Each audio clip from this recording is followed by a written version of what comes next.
ఢిల్లీలో AI impact summit జరుగుతోంది. చాలా ప్రెస్టీజియస్‌గా ఈ సమ్మిట్ నిర్వహిస్తున్నారు. ఈ మధ్యకాలంలో ఏఐ రంగంలో బాగా ప్రగతి సాధించాలి అని చెప్పి ఇండియన్ గవర్నమెంట్ కూడా దీనికి చాలా ప్రాధాన్యత ఇస్తోంది. ఈ నేపథ్యంలో ఢిల్లీలో భారత మండపంలో భారీ ఎత్తున ఈ ఏఐ ఇంపాక్ట్ సమ్మిట్ నిర్వహిస్తున్నారు. ఇందులో దేశంలో ఉన్నటువంటి రకరకాల ఏఐ రంగంలో పనిచేస్తున్న కంపెనీలు, లేకపోతే యూనివర్సిటీలు, ఇతర ఇన్స్టిట్యూషన్స్ అందరూ స్టాల్స్ పెట్టుకున్నారు. అందులో గ్యాల్గోటియాస్ యూనివర్సిటీ అనే ఒక ప్రైవేట్ యూనివర్సిటీ కూడా ఉంది. ఇది నోయిడాలో ఉంది, అంటే ఢిల్లీ పక్కన, కానీ యాక్చువల్గా ఉత్తరప్రదేశ్లో. వీళ్ళు ఒక స్టాల్ను పెట్టి అందులో ఒక రోబోటిక్ డాగ్ను కూడా ప్రదర్శనలో పెట్టారు. మనం చాలా కాలం నుంచి రోబోటిక్ డాగ్స్ని చూస్తున్నాం. ఎందుకంటే రోబోటిక్స్లో జరుగుతున్న రీసెర్చ్లో ఎక్కువ భాగం అక్కడి నుంచే స్టార్ట్ అవుతుంది. ఈ రోబోటిక్ డాగ్ని మేము మా యూనివర్సిటీలో మా ఫ్యాకల్టీ, మా విద్యార్థుల నేతృత్వంలో తయారు చేసాం. ఇది మొత్తం కూడా ఇండిజినస్గా, అంటే ఇక్కడే తయారైంది అని చెప్పారు. అయితే వెంటనే ఒక విషయం బయటపడింది. అదేంటంటే ఈ రోబోటిక్ డాగ్ ఈ ప్రదర్శనలో పెట్టింది వీళ్ళు తయారు చేసింది కాదు, అది చైనా నుంచి కొనుక్కున్నది. గ్యాల్గోటియాస్ యూనివర్సిటీ వాళ్ళు ఆరియన్ అని పేరు పెట్టారు దానికి. మేమే డెవలప్ చేసాం ఈ టెక్నాలజీ అంతా అని. కానీ యాక్చువల్గా ఏమని తెలిసిందంటే చైనాలో యూనిట్రీ రోబోటిక్స్ అనే కంపెనీ తయారు చేసినటువంటి రోబోటిక్ డాగ్ ఇది. దీని పేరు యూనిట్రీ గో 2. ఇది ఇంటర్నెట్లో కూడా అవైలబుల్ అట, కొనుక్కోవడానికి ఎవరైనా.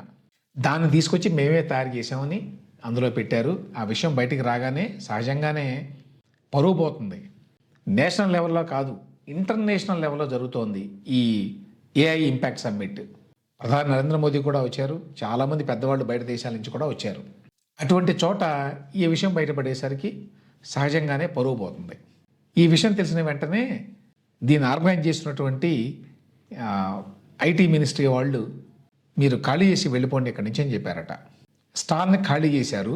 స్టాల్ని ఖాళీ చేసిన తర్వాత ఆ స్టాల్లో మిగిలిపోయినటువంటి ఆ స్టాల్లో ఒక డ్రోన్ మిగిలిపోయిందట. అది కూడా వాళ్ళు ప్రదర్శించారు. ఇది కూడా మా విద్యార్థులు, మా ఫ్యాకల్టీ, మా ప్రొఫెసర్లు కలిసి తయారు చేశారు అని.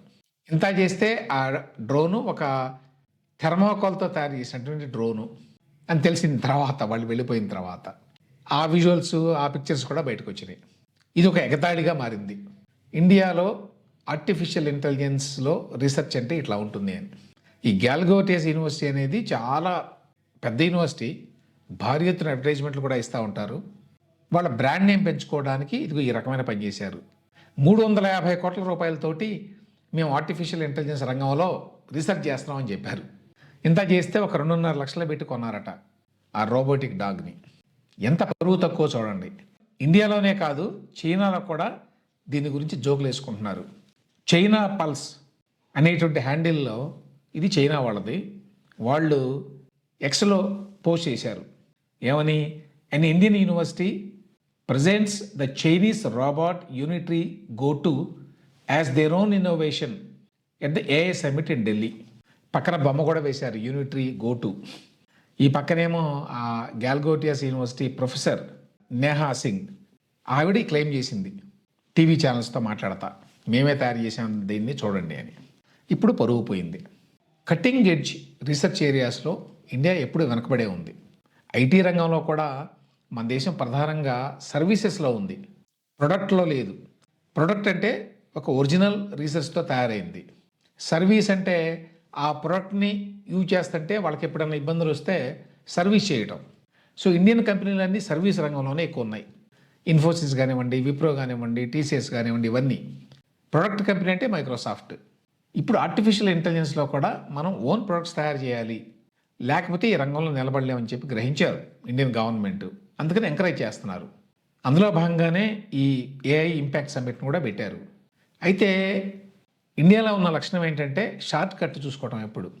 లేకపోతే ఒక పెద్ద యూనివర్సిటీ అని చెప్పుకుంటున్న వాళ్ళు చైనా నుంచి ఒక రోబోటిక్ డాగ్ను కొని ఇది మేమే తయారు చేసామని చెప్పి ఒక అంతర్జాతీయ సమ్మిట్లో ప్రదర్శనకి పెట్టారు అంటే ఏ స్థాయిలో మనకి నిజాయితీ అనేది లోపించింది. కష్టపడి ఒరిజినల్ రీసెర్చ్ చేసి ఒక ప్రొడక్ట్ని డెవలప్ చేయటం అనేటువంటి సంస్కృతి మనకి ఎందుకు లేదు అనే విషయం అర్థమవుతుంది. ఐటీ డిపార్ట్మెంట్ వాళ్ళు అర్జెంటుగా ఆ స్టాల్కి పవర్ కట్ చేశారట. అర్జెంటుగా మీరు ఖాళీ చేసి వెళ్ళిపోండి, ఎందుకంటే ఇంత పెద్ద సమ్మిట్ పెడితే ఈ ఒక్క ఇన్సిడెంట్ తోటి పరువు పోయింది. దీంతోపాటు మరొక డెవలప్మెంట్ అయింది. అదేంటి, బిల్ గేట్స్ యాక్చువల్గా కీ నోట్ అడ్రస్ ఇవ్వాలి ఏఐ సమ్మిట్లో. కానీ ఎప్స్టీన్ ఫైల్స్ గొడవ నేపథ్యంలో ఎందుకు అనవసరంగా గొడవ అనుకున్నట్టున్నాడు. ఎందుకంటే కొన్ని పత్రికలు వస్తున్నాయి కదా వార్తల వ్యాసాలు ఆయన గురించి. ఈ నేపథ్యంలో గేట్స్ ఫౌండేషన్ వాళ్ళు ఒక స్టేట్మెంట్ ఇచ్చారు, బిల్ గేట్స్ కీనోట్ అడ్రస్ ఇవ్వరు ఏఐ సమ్మిట్లో అని.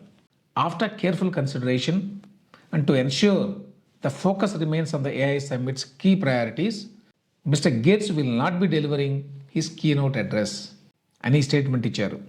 అది ఆయన సొంత నిర్ణయమో లేకపోతే గవర్నమెంట్ ఆఫ్ ఇండియా ఎందుకు అనవసరంగా కాంట్రవర్సీ అని చెప్పి అనుకున్నదో తెలియదు. కానీ మొత్తానికి బిల్ గేట్స్ ఇండియా ఏఐ సమ్మిట్ని స్కిప్ చేయాల్సి వచ్చింది.